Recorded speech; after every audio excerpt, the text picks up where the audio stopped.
Peyğəmbərimiz sallallahu aleyhi və səlləm bu döyüşdə bəzi cavanları geri qaytarır. Müsəlmanlar içərisində şücaətli, mərd cavan uşaqlar var idi. Hansı ki, hələ həddəbluğa çatmamışdılar. Lakin Allah Resulü sallallahu aleyhi və səlləm onları geri qaytarır.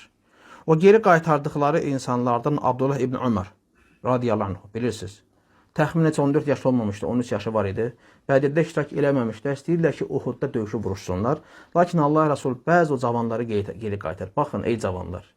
Görün, sizin əcdadlarınız insanlar oldu. Vallahi 13-14 yaşında şücaətli mərd gedib döyüşmək, Allah yolunda vuruşmaq istəyir. Amma çox təəssüflər olsun ki, bugün müsəlmanların cavanlarına baxanda o hissləri görmürsən. Əksinə görürsən ki, avara-avara gəzirlər, siqaret çəkirlər, avaraçılıq, içki içənləri var, qumar oynayanları.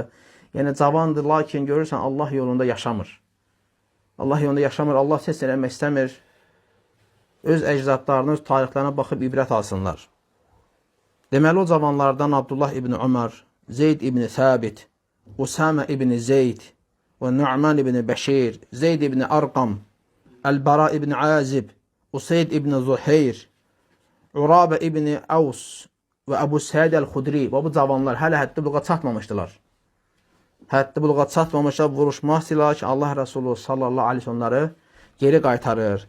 Lakin elələri var idi ki, onlardan vuruşdular.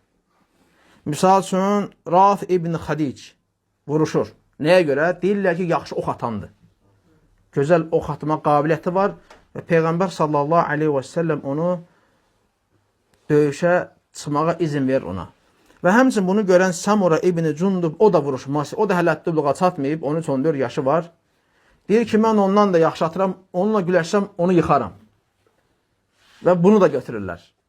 Görək, şücaətə bax, başqası olsa bəlkə qaçardı, fürsət axtarır qaçmağa. Lakin gör, sahabəyə bax, şücaətli, qəhrəman bir, möhkəm, cəsur, aslan ürəkli sahabə, cavan uşaq deyir ki, gedmək üçün vuruşma deyir, mən ondan da yaxşı atıram. Mən onunla güləşsəm, onu yıxaram. Tək Allah Resulü sallallahu aleyhi ve sellem onu döyüşə aparsın. Və belə, bizim belə icdadlarımız, belə babalarımız olur. Vallahi belələrlə fəxr eləmək, onlara oxşamaq lazımdır. Allah Teala bizim cavanları, hər birimizə onlar kimi eləsin.